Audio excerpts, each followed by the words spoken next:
is back into it in Chester. Here's El Senior. Yes! Yes! The center back, Jacob Glesnes, is going for it. Oh my God! What a goal! And that will do it! One of the best comebacks in recent years. 3 unanswered by the Union. And they go into the Gold Cup break, winning it 3-2. Hello and welcome to the Free Kick Podcast. My name is Todd, and it has been a hot minute since I've last recorded a podcast. Only if it was hot here in Maryland. It's not fun coming out of Florida, where it was in the 70s and low 80s for the whole time, and you come into the mid-teens. It's not fun, but you know that's what you get when you go on vacation in the winter time. To go into warm climate, to get out of the cold, because you know eventually you got to come back into the cold. But you know, happy to be back, and an absolutely ton of MLS news happened when I was away, especially the Ray Gaddis news. As soon as I land in Florida, I see all these people talking about Ray Gaddis. I'm like, why are people talking about Ray Gaddis? And we will definitely get to that Ray Gaddis news here in a little bit.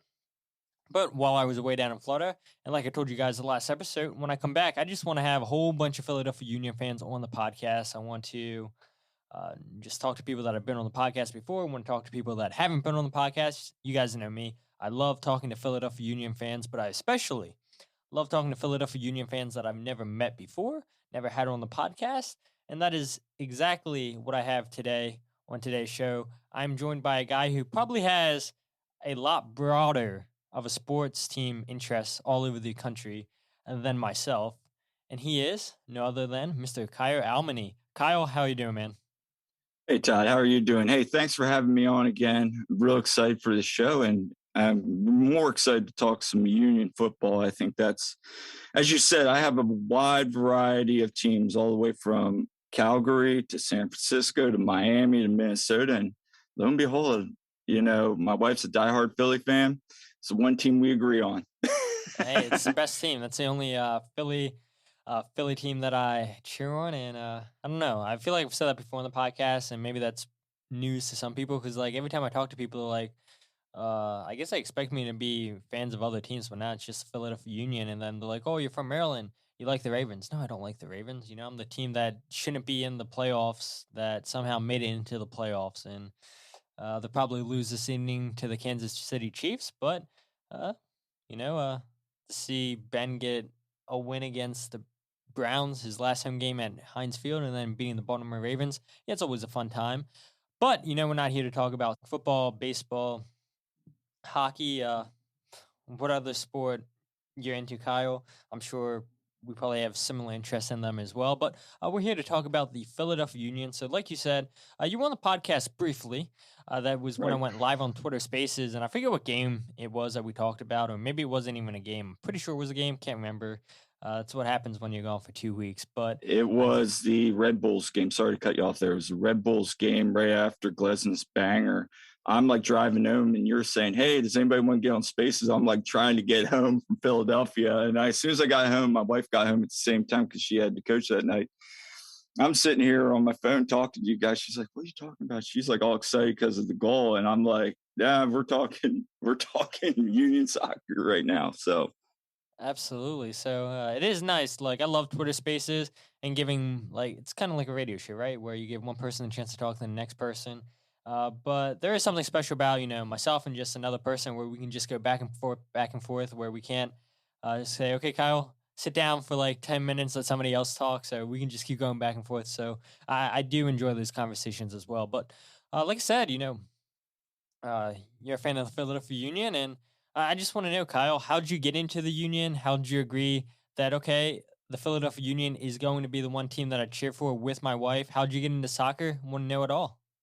All right. So I actually started out playing soccer growing up. That was my biggest passion, believe it or not. I played pretty much right up till high school. Didn't really. And I'd done this state selects, the travel leagues, all that stuff. And during the summer, you were doing camps. And long story short, I was done with camps, and travel soccer wasn't what it is nowadays. And so I started swimming, and lo and behold, I found out I was actually a better swimmer than I was a soccer player. I had a lead foot, could pass, could run, dribble, shoot, couldn't move the ball to save my life in terms of you try to kick a ball in the air, you try to have me stop it midair, that thing goes 20 yards down the field. I had a lead foot. So swimming took over, ended up, believe it or not, in Philly, went to Westchester. And, then, kind of stayed in Philly for a couple years. And then lo and behold, got into coaching. And long story short, I always was following AC Milan's my team. It always has been my European team. And all the way back to the 80s, 90s, I always followed Italian soccer. As I told you, I'm a big Italian soccer fan. So Philadelphia gets an MLS Cup. And I'd gone to some of the MLS games. And like you said privately, back when the MLS started, it was not what it is today. It was, more of minor league soccer, just older, aging soccer players coming in, getting paid big money.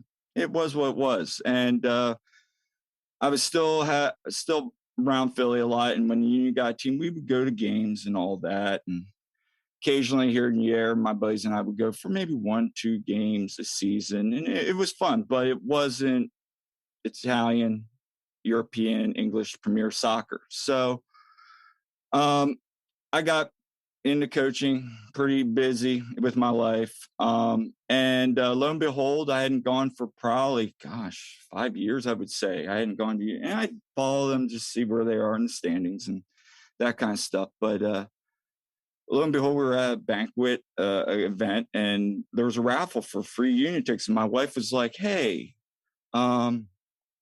I've never been to an MLS game. We should go. It'll be fun." I'm like, "Man, I haven't been to a Union game in ages." And I was like, "Sure, bid on it. We'll see what we get." Lo and behold, she wins the bid. Funny story, no one out, I think maybe either no one did or one other person bid on it. And then fast forward, long story short, things didn't work out in my last job. I'm unemployed, and we're sitting there one day and just, this is pre-COVID. She goes, "Hey, we still haven't used that Union ticket." And she goes, "Why don't we get out of the house? It's a tough time in my life." And she goes, "Why don't we get out and do something?" So go get a ticket. And I'm like, "What games are coming up?" She's like, "There's a game against Atlanta coming up." I'm like, "Oh, okay. I don't remember Atlanta." So we go to this game, and I'm walking in, and I'm like checking the stands. I'm like, "Oh, wow, the Union are good this year." Like I said, I casually followed them there for a time being. So we go to the game, and the Union win like 3-1 that game. And that was Joseph Martinez totally scuffed his toe on a wide open, if you remember, wide open thing, scuffs his toe, acts like he's like down on the ground. Santos has that great cross, 3-0. And they're like, we left that game. I'm like, this is totally different than anything I remember. So the next game, I'm like, let's go to another game. She's like, okay, that was fun. Go to the LAFC game. And we sit on the other end where the corner. So we see Shavilko's header in to start the game. And that place was rocking. And I'm like, okay, we need to try to get to another game. So I start following, learning about the team and getting real into this again. I remember one night my wife goes, well, you don't have swimming right now, but you always know soccer. And I said, exactly. And I said, this is something I love and I'm passionate about too. So the final game, every game we go to or just would watch, and even when I was going to the game with the Sons of Ben, I was just like, man, I want to sit over there with those guys because that's what I love. And you've had Jared on a couple of times. I'm like, I love watching soccer on TV and just hearing those stadiums chant and chant and chant. And I want to see more of that. So we're like, okay, we're going to go for the NYCFC game, which was a really bad game, that game. So I was like, but we had a blast. And I'm like, okay, from now on, we're sitting here. And then they went to the Red Bulls game and we sat and got rained on. And I think we were actually at the top of your section. And it was the best game. That was a crazy game. We're down 2-1. It's freezing cold. People are yelling, blaming Jim that the team's not prepared, and then halftime, she's like, we're both sitting there just freezing. We're like, this stinks. Yeah. This stinks. And And I'm always a guy, I stay to the end. And she just looks at me and she goes, well, maybe we'll stay for a little bit. I'm like, no, we're going to stay to the end. And they come back and they have that goal and then that tie goal. And all of a sudden we're just like, wow, this is great. Are we going to PKs? And because I didn't understand some of the formats. And they're like, no, we got these quarters. This guy next to me who's the Sons of Ben member was explaining to me. I'm like, oh, this is even better. And then Fabian has that goal and we were hooked. And that was when we were hooked, and then COVID, of course, hit. So we were going to get the season. We were going to get like a partial game package, and then we get through COVID, of course, watch from afar. That was a great season when they won the Supporters Shield in 2020. And we were talking about, and I started getting back into work and, doing what I love. And finally this year, I kind of turned to her. I said, about 2 games into it, I said, why don't we just go get season tickets? And she's like, okay. I'm like, let's just not even do the partial plan. Let's go for full season tickets. She's like, with our schedules, it's going to work. Well, I don't know if people out there listening need to know, like, this is the Union season ticket plan is so awesome. Like, you can transfer your tickets, you got the StubHub option. I love that. That's what really sold me, was the flexibility with the package. And of course, I knew exactly where we were going to sit. In the Sons of Ben section. The guy was trying to sell me on like premier seats. I'm like, no, I'm Sons of Ben all the way. And so, the rest is history. I think this year, outside of Las Vegas stuff, I think I got more Union gifts this year. I think I have more Union stuff now than I do hockey jerseys or any other sports memorabilia. I mean, I'm like, wow, I have a ton of Union stuff. I was looking at it today. But yeah, that's how I became a fan. And I think the thing that really drew me to the Union was when you're sitting Sons of Ben and even being a new person, how everybody knows everybody there, and it's a family atmosphere. And just the passion of those fans. And if those people from the beginning, they've seen it all, the good times, bad times, obviously. But I think we have a really great fan base here that there's a lot of people in Philadelphia that haven't discovered what the Union are about. And if a guy like me that was just a club soccer player when he was growing up can become a diehard Union fan, anybody can. You just got to give the Union a chance. And that's not like I'm not trying to sell anything here, but that's the truth. It's a passionate fan base. Now you can definitely sell it on this podcast, because that's what I want. Like, it is always funny looking at stats where people are listening from, and like, not to try to brag or anything, but like to see just like so many people in different states in the United States listening to this podcast. I'm like, okay, so you're either a fan of MLS, you still live in Philadelphia, you like the Union, or maybe you listen to me when I used to talk about the Premier League. I don't know what it is, but it is weird just seeing like people so far away from Pennsylvania listening to a Philadelphia Union podcast. And if they're not fans, I hope that with them listening to this podcast, maybe it turned them on to becoming a Philadelphia Union fan. And that's the hope. And look, watching this team the last 4 years, I don't think this team needs much convincing to become a fan of them.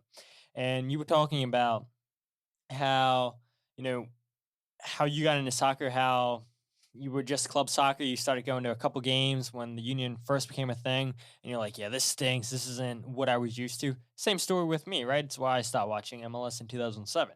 It's like, this is night and day difference between European soccer to what MLS was in 2007. It's not soccer. And I know people that were around from that time were like, well, it is soccer. Well, the soccer that you and I watch doesn't compare to that.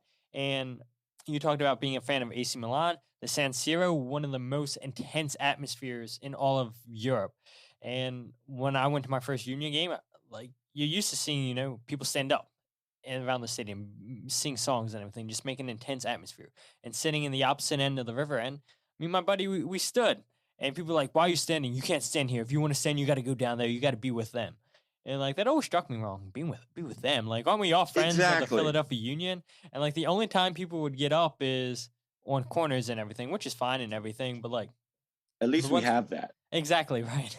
The one thing that I really want, and I know so many people in Keystone State Ultras, the people in Sons of Ben, are really trying to get the whole stadium to get involved in the chants. And I know you see it all the time on social media. People complain, "Oh, this chant sucks. This chant's boring," or "Oh, I can't hear them chanting." And all it takes is one section at a time. And if they can just keep chanting, it's going to spread around that whole stadium and everything. And it's like we can only do so much. We can only make so much noise. Like the one chant that everybody does is the clap clap clap union union. Like that's such an easy chant and everything. But yeah, I would love a stadium where we could all be chanting the same songs and everything. Just make that stadium 10 times louder.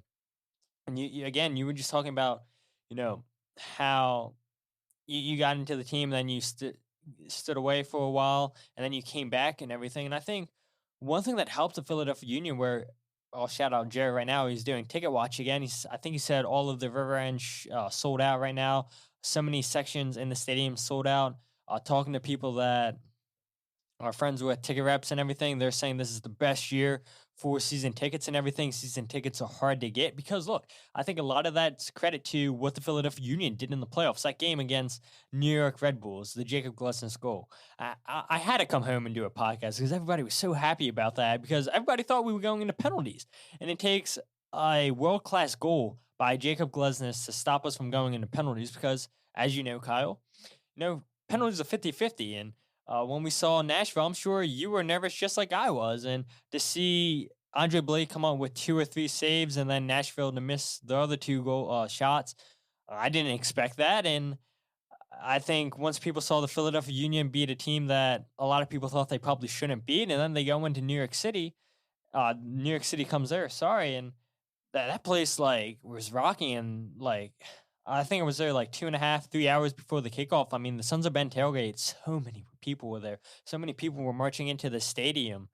It was crazy just to see the amount of people there within 2 hours of kickoff. And I think a lot of those people there weren't Philadelphia Union fans for long, but they saw what they were doing in the last 2 playoff games against New York Red Bulls and Nashville, and they're like, "Oh, I got to experience this atmosphere for myself." And I think one thing that helps the Philadelphia Union too is where you look at the 76ers, you look at the Phillies, you look at the Flyers, their playoff tickets, when they get to the playoffs, are so much more expensive than what the Philadelphia Unions are. So, I mean, yeah, you might look at the tickets and say, yeah, this is expensive, but when you compare them to the other 4 teams in the city, you can't even compare it. And I just think, this is the best time for people to get into the Philadelphia Union. It doesn't matter, if 2022 is going to be the first year you get behind the Philadelphia Union. We will take you as a fan. You could have been a fan since the very beginning.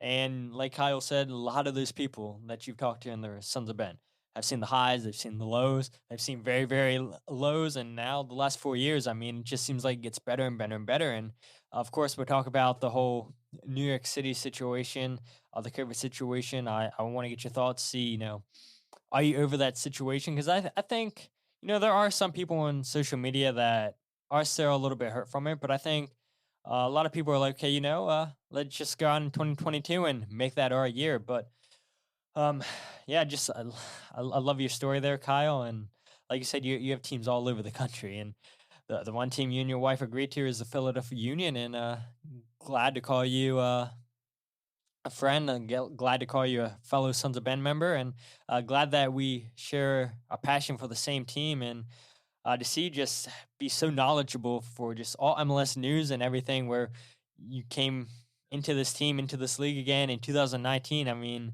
that's a credit to your understanding of this, and your passion really shines through.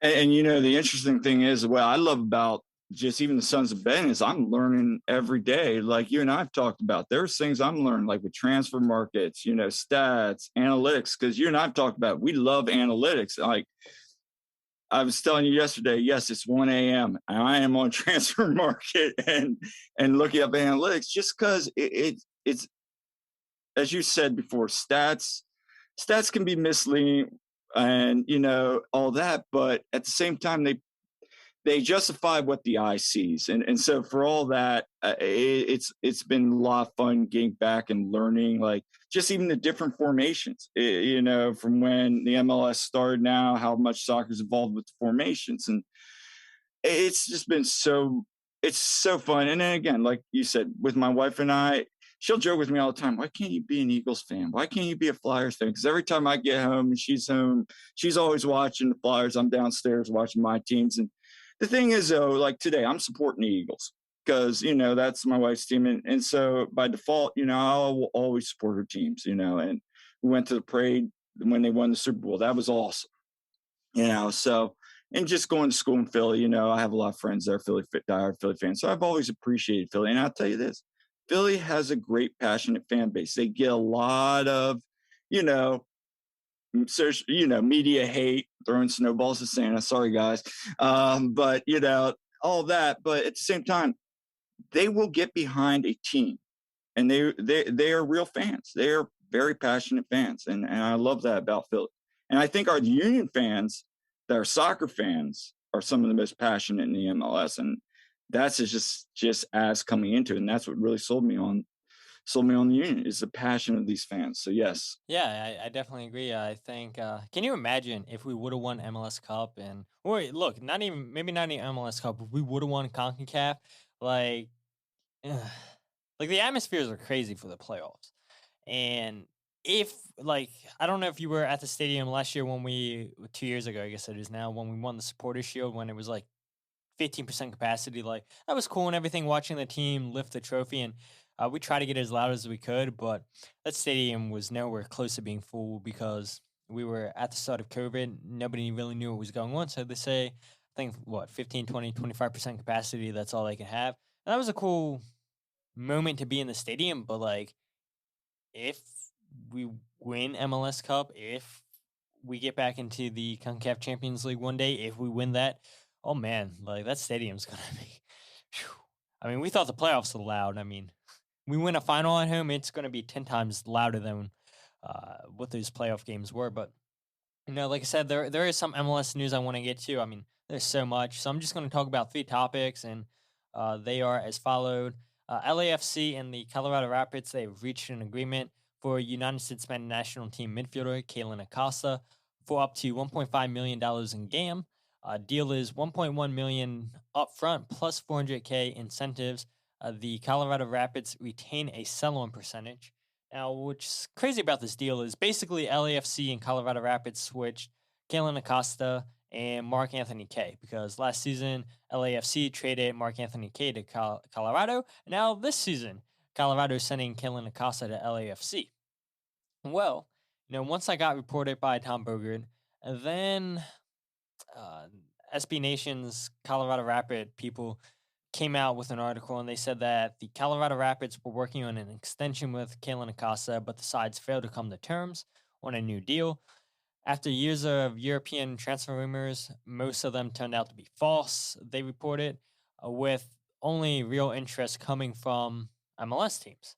And then Kellyn Acosta comes out, makes his own tweet, and says, this narrative is sad. Colorado pushed me out. They had an offer for me on the table from abroad and ongoing interest, and opted to trade me instead. And, I mean, you read that, you see what Kellyn Acosta says, you say, yeah, this isn't a good look for the Colorado Rapids. This isn't a good look for MLS.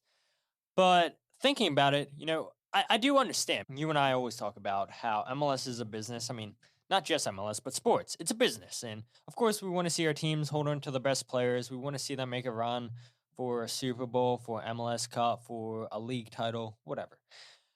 And I think what a lot of people forget is MLS takes 5% of the transfer fee if a team agrees to sell a player outside of MLS, unless they're a homegrown player, or I think if they're an under 22 designated player, then the team see all of that money from the transfer. But Kellyn Acosta is not a homegrown player for Colorado. So if they were to sell him abroad, they would lose 5% of that money to MLS. And so I think LAFC gave Colorado the best deal they could have got. They get $1.1 million upfront in money, and then they can reach $400,000 in incentives. Plus, they get a sell-off percentage. So look, if Kellyn Acosta plays anywhere like he did last year for Colorado, then I could see him playing one season in LA, or maybe he plays half a season. Maybe he gets sold in the summertime.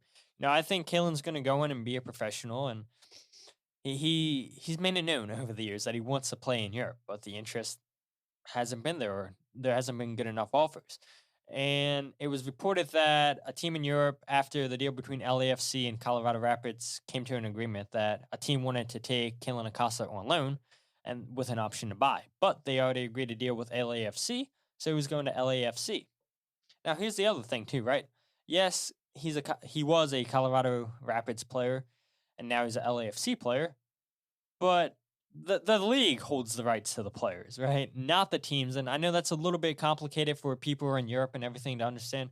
Wait, how can a team have the rights to these players? How can a league hold the rights? So I think that might have made things a little bit more complicated. But at the end of the day, I think Colorado Rapids did what was best for their team, best for their franchise, took guaranteed money where they don't have to lose 5%. And look, they get a sell-on percentage too from LAFC. So I think Colorado got an excellent deal, but you do feel bad for Kellyn Acosta because he wants to play in Europe, maybe not good enough for a top team in a top 5 league, maybe somewhere in Belgium, maybe in the Netherlands he could play, but to play on a mid-table team, a top 6 team in the Premier League and Serie A, I don't think he has that, but I think he is good enough to play in Europe, but doesn't get to go there yet. He's going to LAFC. So what are your thoughts on this whole situation when it unfolded? Well, first thing I saw, I had seen a rumor or two on SB Nation, obviously, and just like talks, but I got wind of it when I saw that post from Kellyn, like just like, that this is, sad, all this. So I went and started doing some digging. I'm kind of with you. I mean, at the end of the day, 1.5 million general allocation money is nothing to sniff at for a club. So I think from Colorado's standpoint, being a smaller market makes sense. At the same time, you do certainly feel for him. How he handled that initial reaction, probably not the best from a PR standpoint.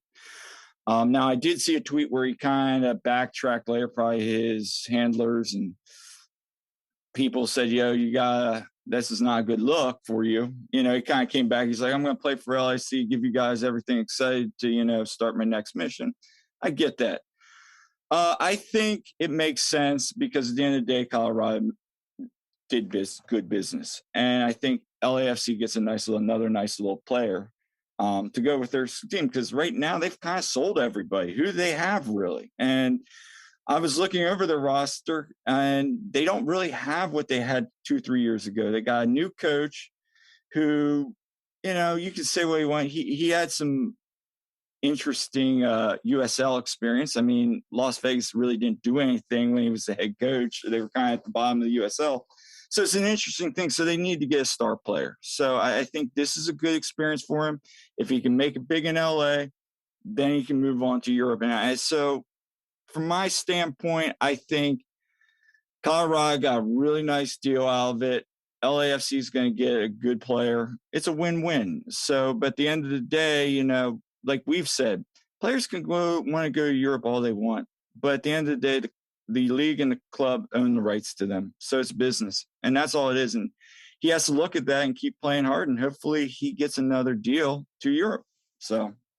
Yep, absolutely. I agree with that. Well, let's move on to Luis Nani signing a deal with Serie A side Venezia through the 2022-2023 season. In 3 seasons with Orlando City, Nani scored 28 goals, had 23 assists, and 77 total appearances. He was named an MLS All-Star in 2019 and 2021.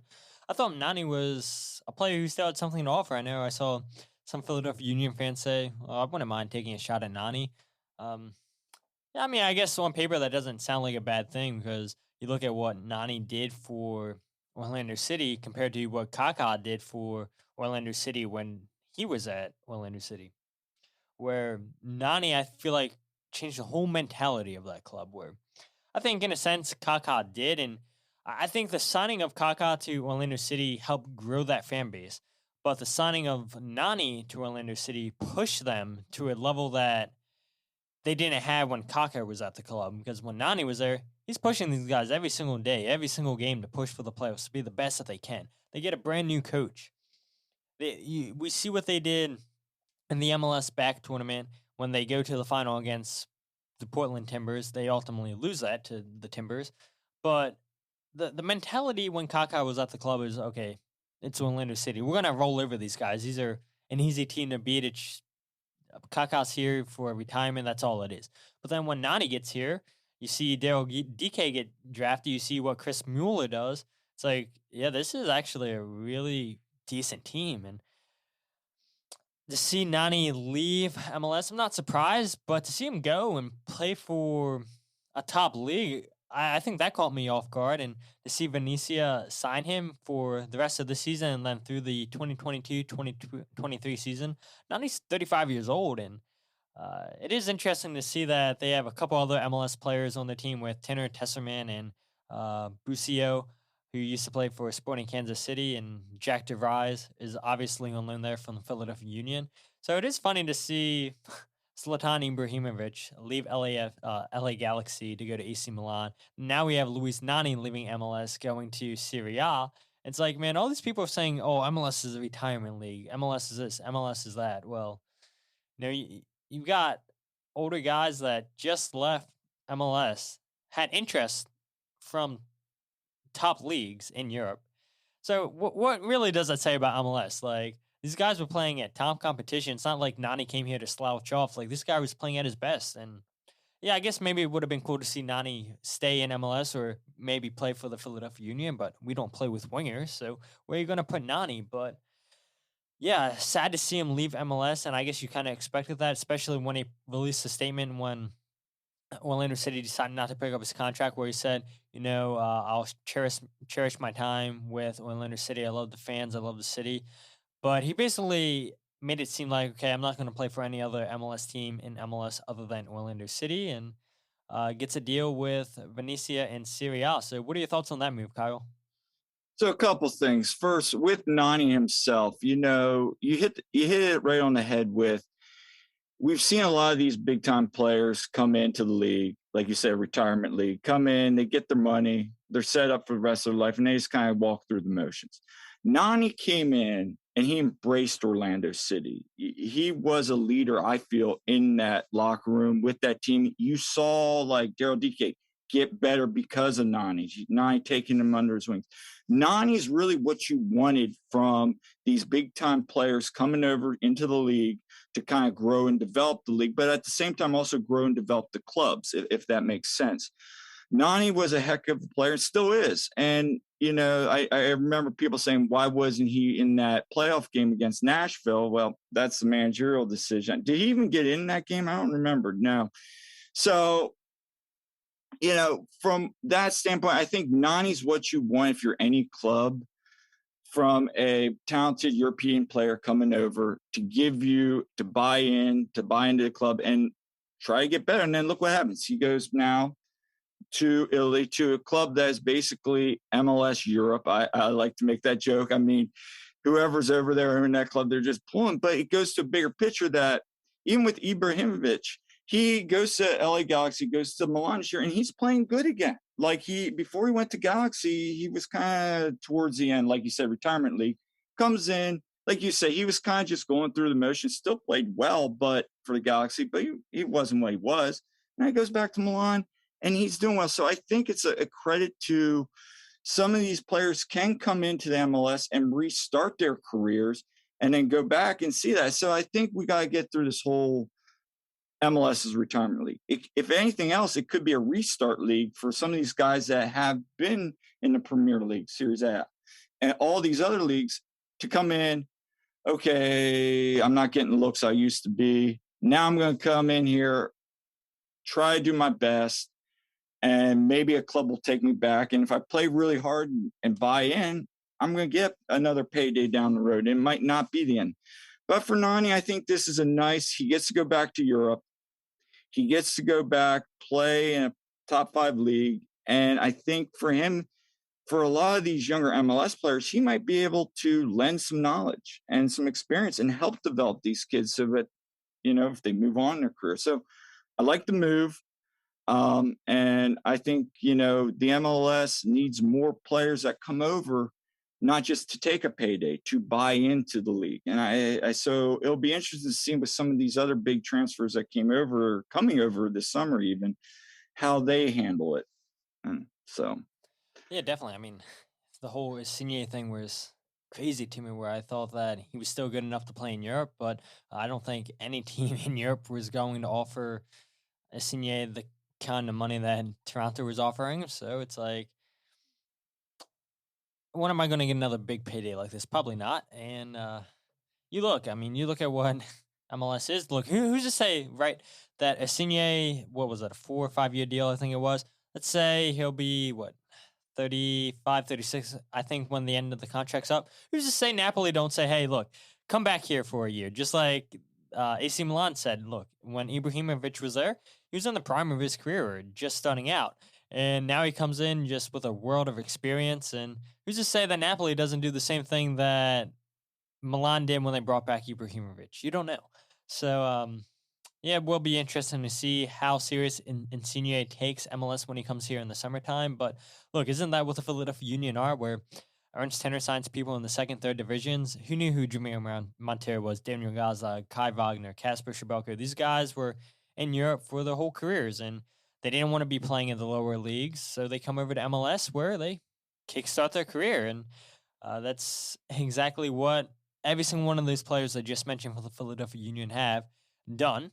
And that's why we see these guys linked away with moves to teams in Europe. And now whether or not the Union actually gets serious offers for them is yet to be seen. But look, this is what MLS is now. And it's so annoying arguing with people, listening to people that are based in Europe talk about MLS. Oh, it's a retirement league. Like, you guys have no idea what you guys are talking about. It's like, yeah, in 2007, 2008, 2009, you guys might have something to talk about.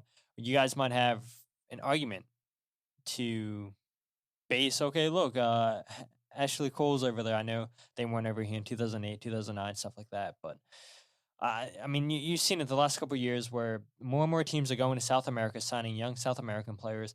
People are seeing what the Philadelphia Union are doing, where they're getting players in the second division in Europe, bringing them.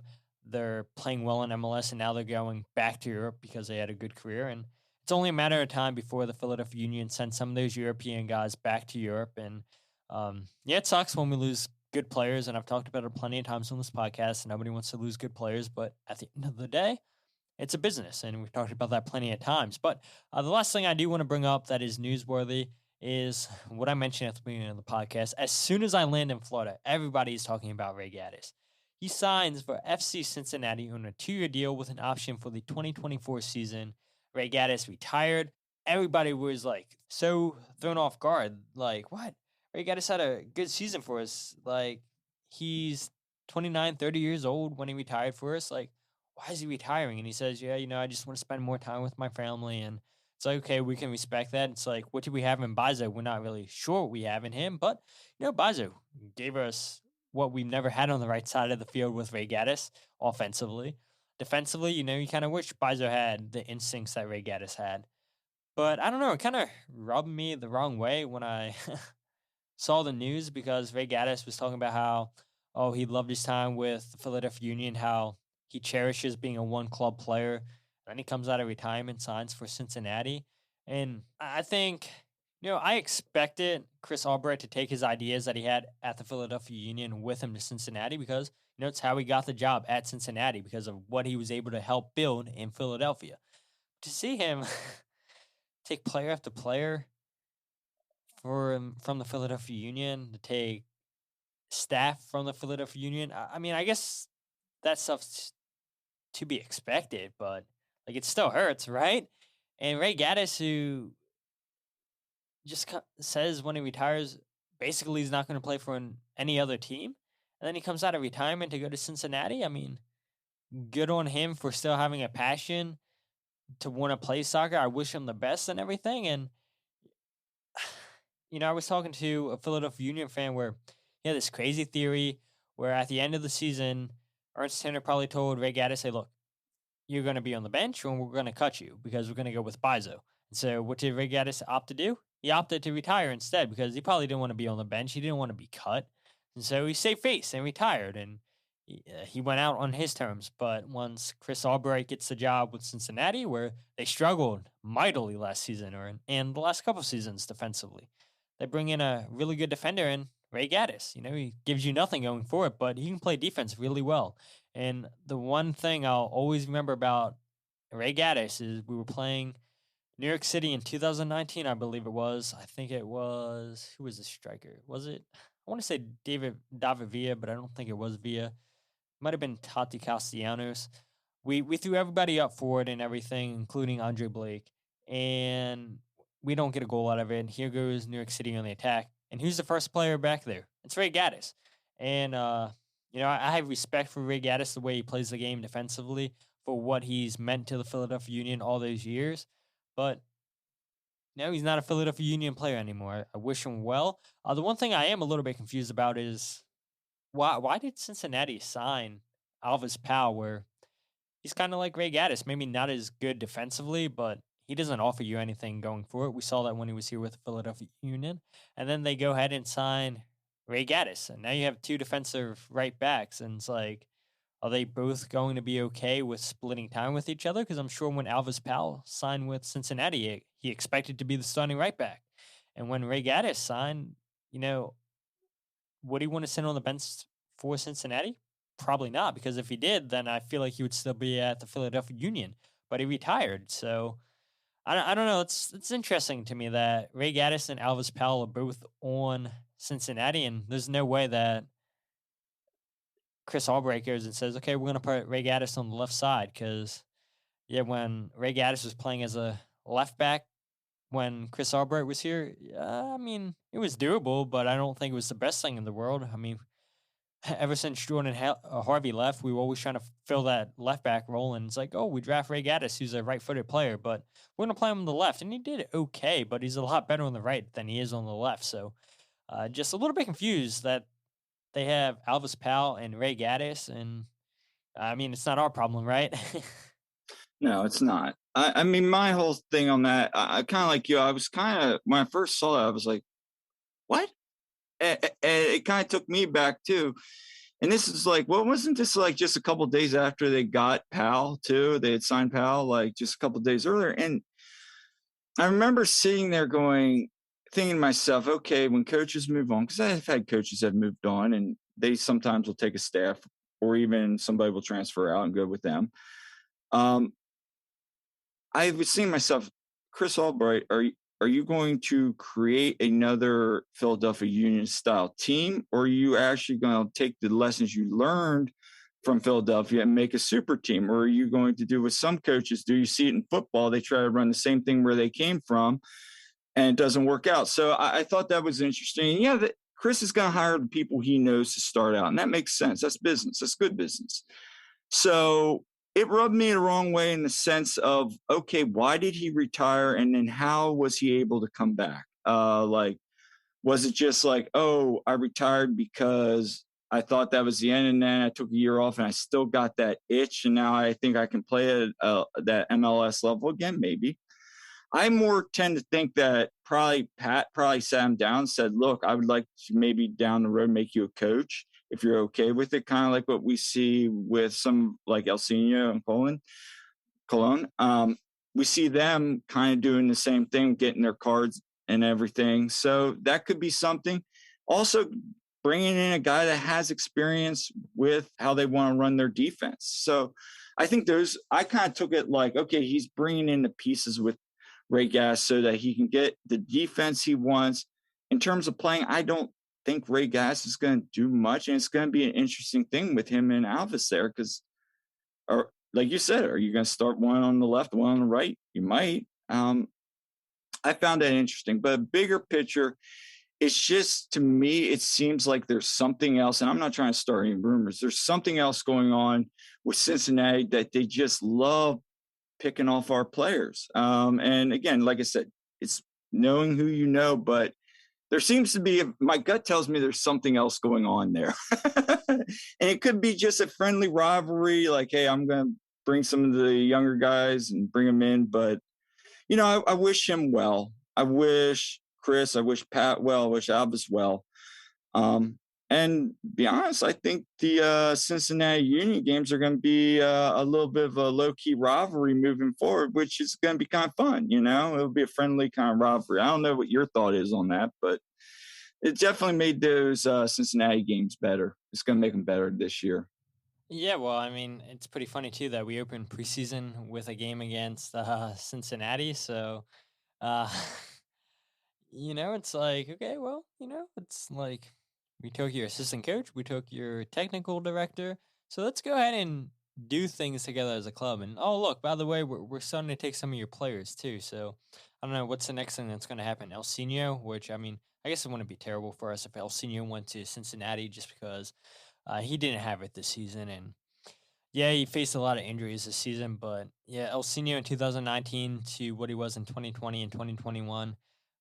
Yeah, he doesn't have it anymore. Just it's what happens when you get older. But uh, before I forget, I do want to ask you. I said earlier, are you over the situation with COVID and the New York City game where all of our team and felt like was missing in that game because of COVID, or are you still upset about that? Like, man, what if we would have had our regular starting 11? We could have been in the MLS Cup final. Or what are your thoughts on that, Kyle? I don't know if I've moved on from it because obviously we got a season to play coming up here. But I think deep down inside, I understand what the older Sons have been there from day one with all those MLS Cup U.S. Open Cup losses to like Kansas City and Seattle back in the day. They understand it. Now this game was much bigger than the Cup, but I kind of understand that there's still part of me that that just standing there seeing New York City running, their fans going nuts, that hurt. That was definitely I still sometimes not cool with it. But at the same time, I've moved on. I think it is what it is at this point. I mean, the league had a policy and they're going to follow their policy. And whether there were players that were perfectly fine that were just in there for protocols, we don't know. I still don't know the whole entire story. I mean, I hear the rumors, I hear the stories. We all have heard all of the stories. It is what it is. What hurts is, yeah, I think even with Tetteh, let's say Tetteh never gets a red card and we don't have COVID, I still think we win that game. I think with that atmosphere, with how everybody's playing, we still win that game. Now, it's going to be we're probably going to like extra time in that game and all that. But at the same time, I think for fans that, I still see to this day, just aren't over it. It's time, get over it, and think more about how well we played that game, considering who was not on that field, considering who we had just showing up and giving you 90 minutes of all they had. I mean, that's the biggest takeaway I had. I was more impressed with the Union because I'll be honest, I don't know how you felt. I was like thinking, oh, this could get ugly. This could get ugly, even though they don't have Tetteh. This had the potential to get ugly. And when we scored that first goal, I was like, wow, that was 30 seconds where I was seeing it. And you could say, was Maxey offside? Was he not? Yeah, from my angle, he was offside, but it is what it is, and Olivier makes that horrible mistake. That's a horrible mistake. But again, and I've heard you talk about it on your pod. He didn't deserve the hate from the fans. I know we're passionate. I know we love it, but he made a mistake. He hadn't played in 2 games from coming back from COVID. It was a mistake he's made at other times, but if he can learn and grow from that, I've told you, I think he can be one of the top right backs in the league if he can learn on the defensive side just to be a decent above average defender. He's going to be somebody that's good. So, I felt bad for him. And I also want to credit Stuart Finley. I don't know if you saw this. When he gave up that goal, everybody had their head down. Stuart's like, come on, guys, we got to get this game. And my wife and I were like, yeah, let's go. We still got a game to win here. And we were just like, oh, I'm like, good for Stuart because we haven't given him hardly any playing time this year. And this guy's like, come on, guys, we got to go. And I thought that was something that stuck out to me, too, about, Stuart's great for Instagram and social media. He's awesome. But just to see him trying to be that leadership role on that back with no Jacob, no Jack, he did all he could. And I came away more impressed with this team. I would say, just from what they had. So that's my thoughts. Am I over it? I don't know if I'll ever be deep downside over it, but it's time to move on. Yeah, I agree. It's definitely time to move on. And man, everything you just brought up is the exact reasons why I was happy with that game. That's why I put it in my top 3 moments of the 2021 season. Because, I expected the Union to get blown out, and those guys played as good as they could have played, and they gave us a real chance of belief. And I'll never fault any one of those guys. But yeah, go ahead, say it. So that game was it's probably one of my top 3. The thing that I remember the most was we got there early, like you said, with the Sons of Ben tailgate. It was packed. When we got into the stadium, remember they announced the lineup, and it was just like their players. It wasn't even the formations. And we're like, wait a minute. And I text you, and you're like, is this it? And I'm like, I guess it's it. And we're sitting there, and you know how usually people are sitting and just chatting before, we got to stand for the game. Everybody's standing, everybody's waving flags, and there's chanting going on. Even there's no players out on the field, and the players come out. We're chanting during warm-ups. And then the best part is we go in, they come out, we do the national anthem. And as soon as that national anthem and that big plane flies over top and fireworks going on, as soon as the Capos hit the drum, the loudest Union chant just blew out, and I just turned. I got chills all up and down my body, and it was like, dang, this is what I would love to have for every home game. Yeah, I'm just having chills now thinking about it. I mean, dude, remember it's like that plane came over top and that fireworks went off. It's like, dun, dun, dun. Yeah, I was like, oh wow, we're ready to go here. All right, yeah, that was probably my favorite. I have one other, and I'll talk about later, but that I think was even just as cool, and that was the game prior to, and we talked about that too. But yeah, if we can get that same atmosphere for the home opener against Minnesota, which I know it's going to be tough, a 1:00 kickoff, which is a lot better than 6:00, but it's in February. It's a chance of snow. It's probably not going to be higher than the mid-20s. Let's hope that. I mean, if it's like today, I was sitting last night. We were walking to our car after a hockey game, and it was like 15 degrees. And I turned to my wife and I go, it could be like this in February. She's like, oh gosh, no. I'm like, I'm all ready for it. I hope it does snow. I hope it's like the most not obviously. I don't want it to be like sub-zero, but I would love to see it just like a packed house. Everybody bundled up, just going nuts. And it starts snowing towards the end of the game. That'd be crazy. Definitely would be crazy. I don't want it to be that cold, but no. We can't control Mother Nature. But let's go ahead and talk about the Kai rumor links to Watford and Espanyol. And so Christian Dyer came out and reported a couple days ago. He said, hearing that Duke left back Kai Wagner is generating some good interest overseas from EPL, Bundesliga, and La Liga clubs, Watford and Espanyol among those showing the most interest, a couple of Turkish clubs as well. Now, if fans remember, Christian also reported last year that Fulham and West Ham were interested in Kai Wagner. Obviously, Kai Wagner was still here last season, so he never got sold. How much interest there were from those two teams, we don't know. And who knows how much interest there is in Watford and Espanyol this time. I mean, all this reads is, the same exact thing that Christian reported last year, just with two different teams. And so I looked at this. I looked at the record transfer fees for Espanyol, where they brought in Raul D. Tomas for $24.75 million in the 2019-2020 season.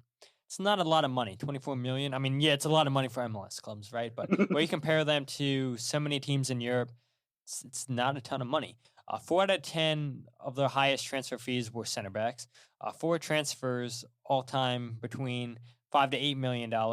And the most money spent on a single player this season was $2.4 million. Now you go ahead and look at Watford. They recently signed left back Hassan Kamara from Nice for $4.4 million in Ligue 1. The other left backs on the roster include Adam Mussini, who is away with Morocco at the African Cup of Nations, and then Danny Rose, who has only appeared 9 times this season for Watford. So, yeah, I mean, it makes sense a little bit why Watford would be interested in Kai Wagner. but they just spent $4.4 million on a left back that was already playing in Europe. So I think Kai Wagner, I think he's at least $5 million. And maybe the Union can get more. Maybe they can't. If you go ahead and you look at Kai Wagner's contract, he has a team option for the 2023 season. So essentially, he has 2 more years left on his deal. The 2021 season saw his base salary go from $348,000 in 2020 to a pay increase, because that's when he signed that new contract extension at 2021.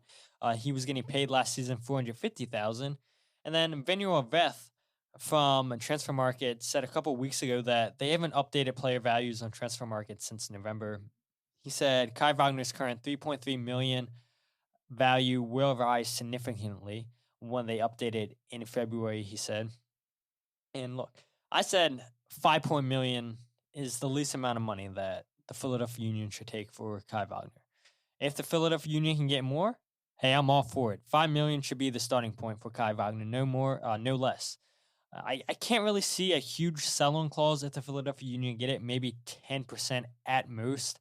Because look, if a team is going to spend $5+ million on Kai Wagner, he's going to be 25 years old.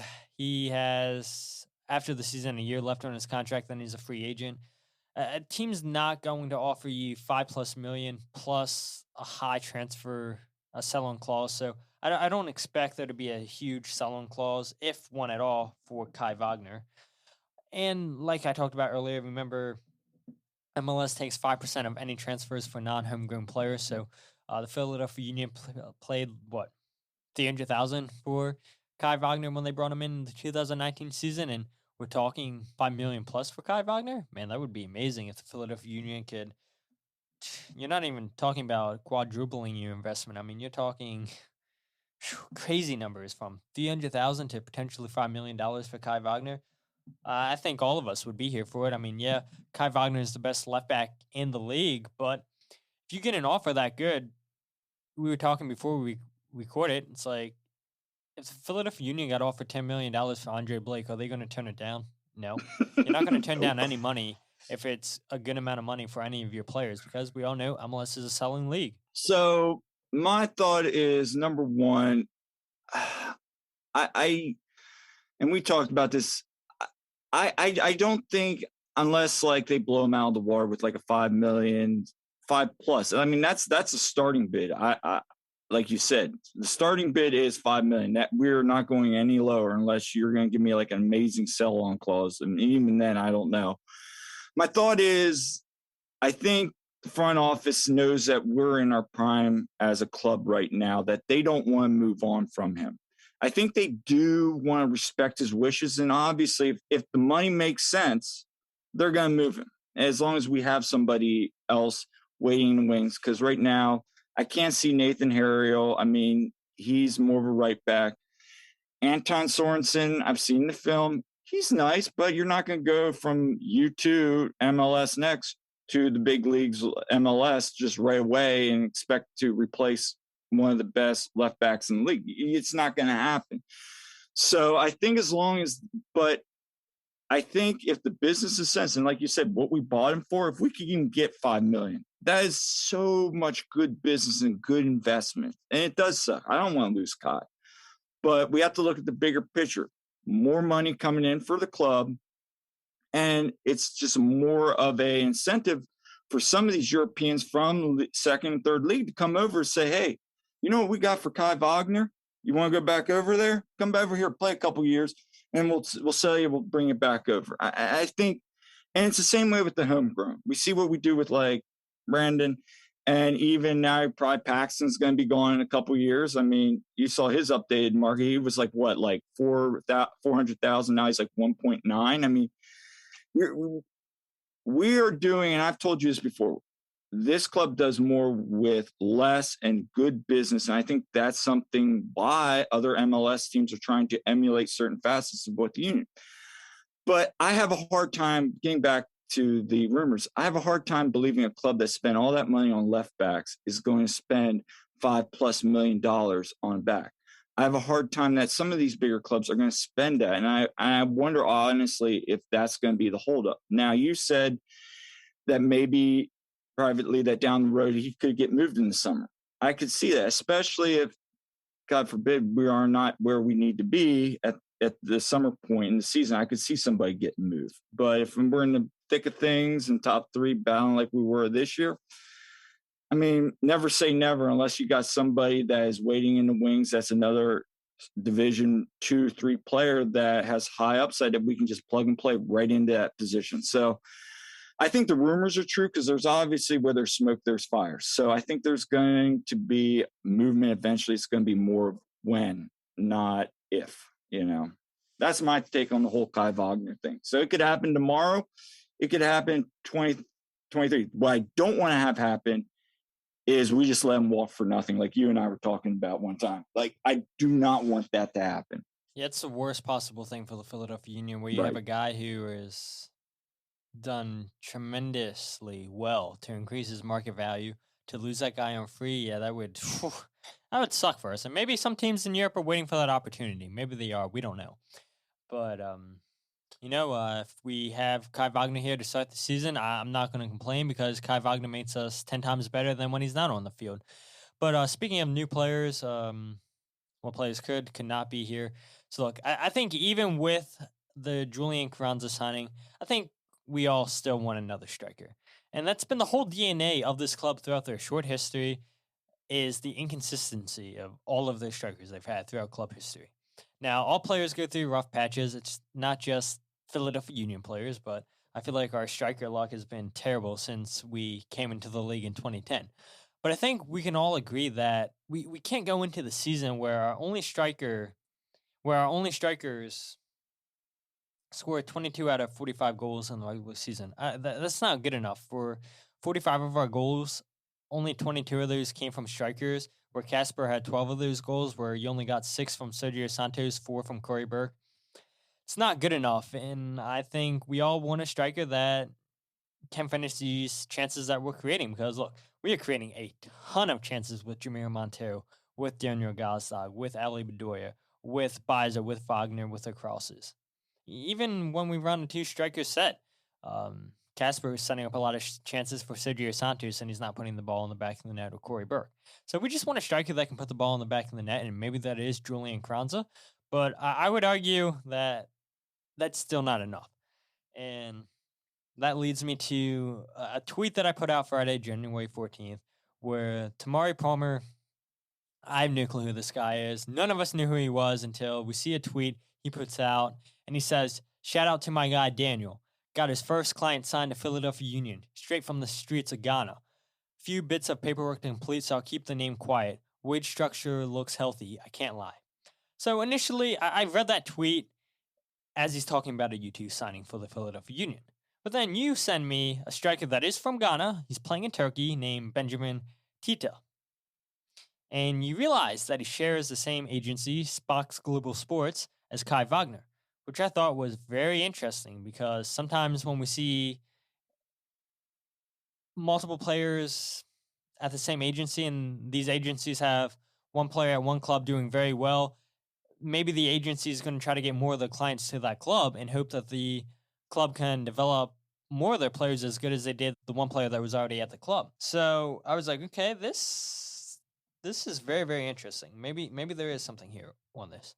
And so I decided, okay, let me go ahead and dig a little bit deeper.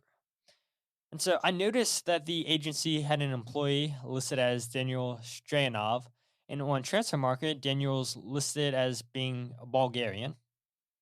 Tamari's tweet reads as Daniel was a name of an agent, not as a player. And I think that's probably the way that you took it as well, because that's why you sent me Benjamin.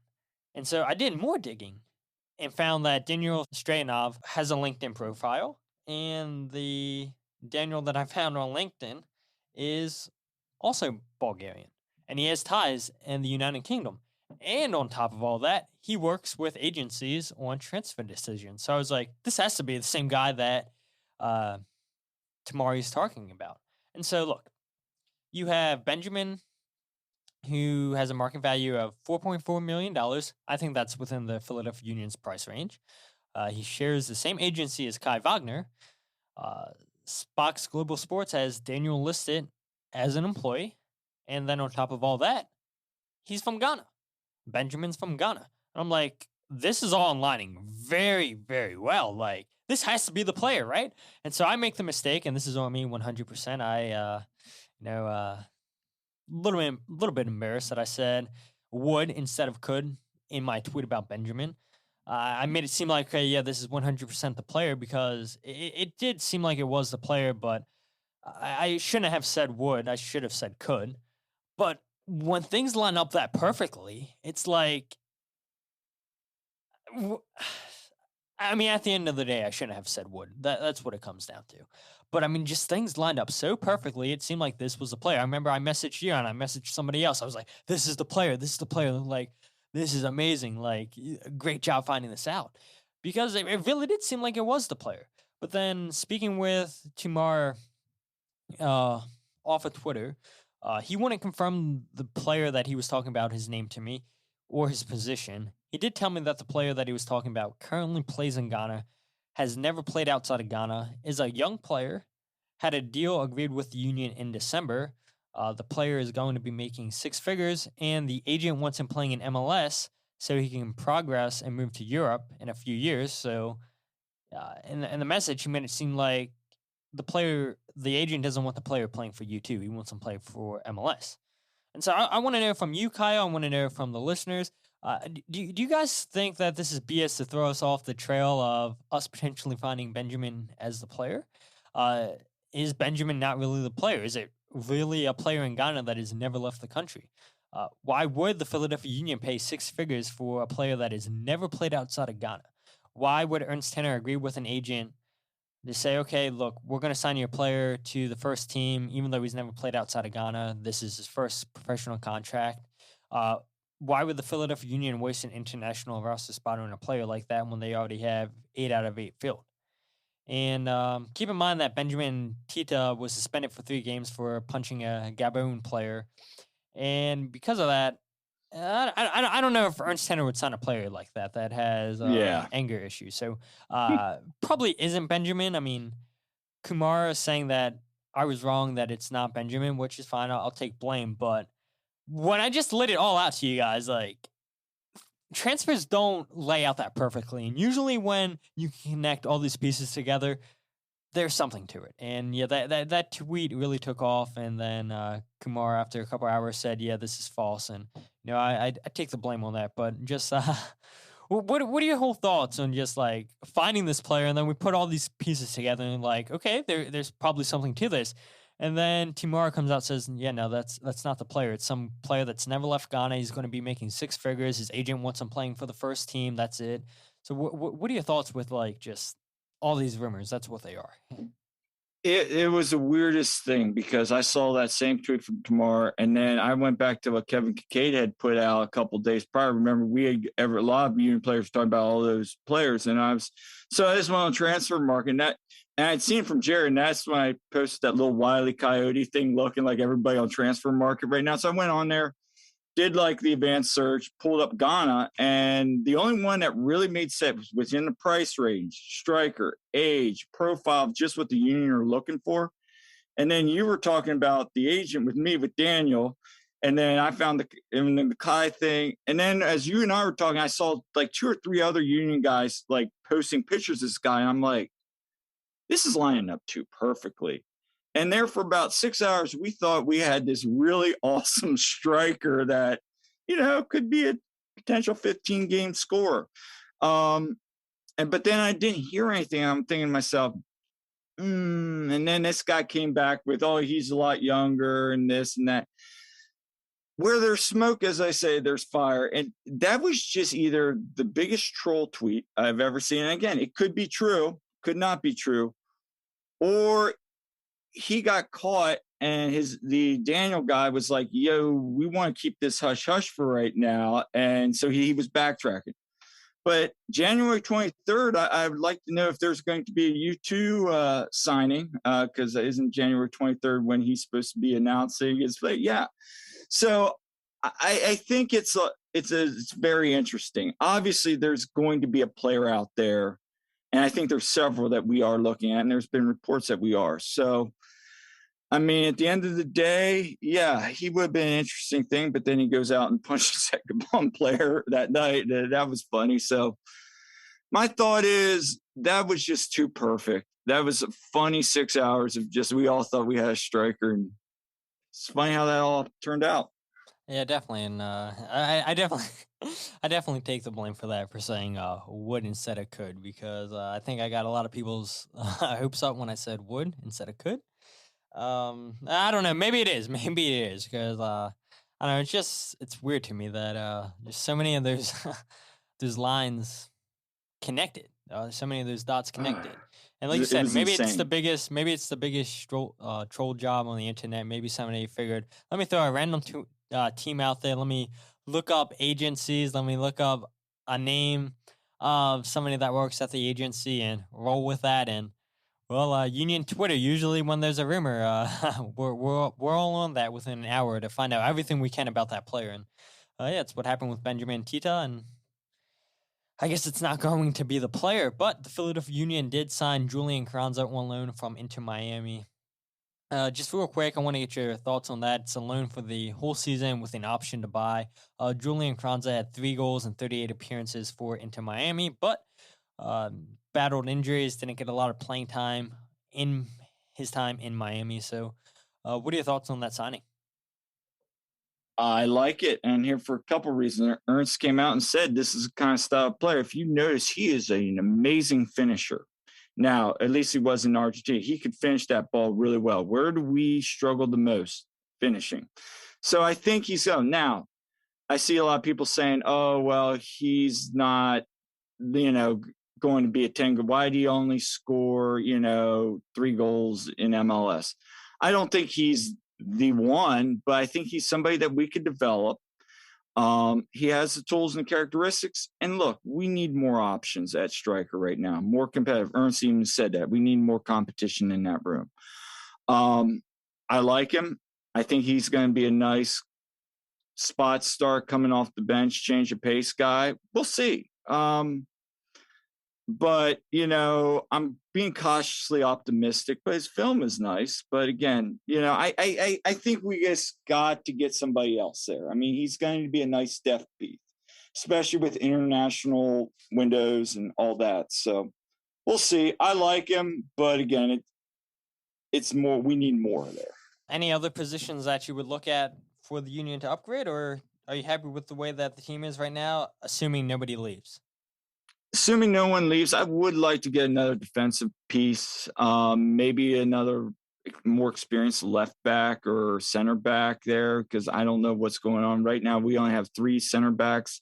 I mean, I guess we keep Brandon Craig. Is he going to stick around? I guess if he does, that's 3. That's 4 then. Maybe another midfielder for depth too, with international breaks and that stuff. But otherwise, I think the biggest thing is we just need to go find a striker and maybe solidify a veteran or experienced left back in case we do decide to sell Kai. I'm still surprised we have not loaned out Matt Freese, because it doesn't sound like we're going to move off of Bendick. So we're going to keep running with 3 keepers, which I get, suspensions, international trade. But at the same time, Matt Freese needs to play. He's not learning anything. I mean, he played a heck of a game against New York City. And those 2 goals he gave up, there's nothing he was going to do about it. I mean, Blake maybe makes one of those saves on that first one, but even then, that's probably a 1 out of 10 save for Blake. That's no man's land. You don't want to be there. So I just would like to see him get like a loan, 1-2 year loan, and just get some more playing time. Seriously. That would be the only other roster move I would make, is try to get him. And then, but yeah, maybe. And then also with assistant coach, we don't know what's going on there. You and I talked about this. Jim is the most amazing motivator of men. His players love him. He can talk to his players. But, Pat was really good at the X's and O's. We need to find somebody with those X's and O's that can draw up stuff like Pat. Even if we find somebody that's even decent, understands the system the way we want to play, I just think that's going to be the big key for me right now, other than a striker, is getting a really good assistant coach. Yeah, I agree with you 100%. And I think Jim Curtin said on Kevin Kincaid's podcast that hopefully they have something to announce soon in regards to an assistant coach. He said they interviewed people a couple weeks ago from the international market and then within MLS and people that don't have MLS ties. So hopefully we get something announced here sooner rather than later. But Kyle, it's been a blast having you here on the podcast. And man, just loved hearing how you became a fan of the Philadelphia Union. And the one thing that that really strikes me about you is like how you said, yeah, I came along in MLS from the beginning, gave it a chance, but I wasn't used to what the soccer was when I was watching AC Milan or just European soccer in general. And then you come back, and now it seems like you've had years of knowledge of MLS, and you really have a great understanding of the Philadelphia Union. And it's I'm learning every day. Absolutely. So I just want to say thank you for making this conversation very, very easy to just flow back and forth off of each other. And I just can't wait for the season to start, and I can't wait to have you back on the podcast. But you do have a podcast of your own if you want to go ahead and plug that and where people can find you on social media. All right, I will. But before that, if you don't mind, I wanted to tell you my favorite thing from this year, Nashville. We go to penalty kicks.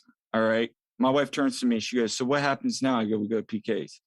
She goes, "Oh no, none of our strikers are in." She goes, "I don't like this." She goes, because she's like a Flyers fan. They've been losing. She's like, "I don't like this." I'm like, "This is gonna be funny."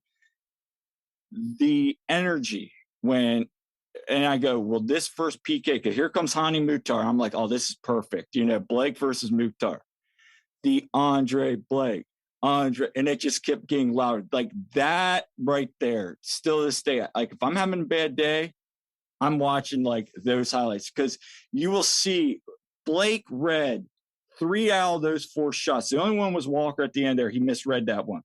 But he knew right where Hani was going right from the start. He just went, and that whole thing was good. So sorry to I wanted to get that in there because those were probably those 2 things were what I take away most from the season. But anyway, yes, I do have a podcast. It's called Talking Vegas All Day with KA. It's on YouTube, Apple, and Spotify. And then you can follow me on Talking Vegas All Day with KA at Vegas_KA. That's where I'm usually the most social media active is Vegas_KA. And then you can follow me on also Coach Almoney on Twitter as well. So those are my 2 spots. But yeah, Talking Vegas All Day. It's a lot of history. I'm a big history buff and talking a lot about history. So if you like history, and you want to learn some fun stories of old Vegas, yeah, go for it. I know this is a soccer podcast, but if you like history, definitely check it out. It's a fun little thing that I just do for fun in my spare time. So hope you enjoy it as well. Absolutely. And look, Kyle's also a Sons of Ben member, and the Sons of Ben always support Sons of Ben members. So go ahead and show support for another Sons of Ben member. But if you guys still aren't following the social media pages on Twitter, Instagram, and Facebook, follow at Free Kick Pod. Always want to plug the website. That's not a website. So got to get out of the habit of doing that. And wherever you get your podcasts, the Free Kick. And like I said at the beginning, like I told you guys last episode, up until the start of the season, I want to just bring on as many Philadelphia Union fans as I can on the podcast, whether or not you've talked on the podcast before or whether or not you've been a fan from the beginning or you just became a fan of the Philadelphia Union. Want to talk to as many people as I can. So if that interests you, please absolutely get in contact with me and we will arrange something. But until then, my name is Todd and this is the Free Kick Podcast.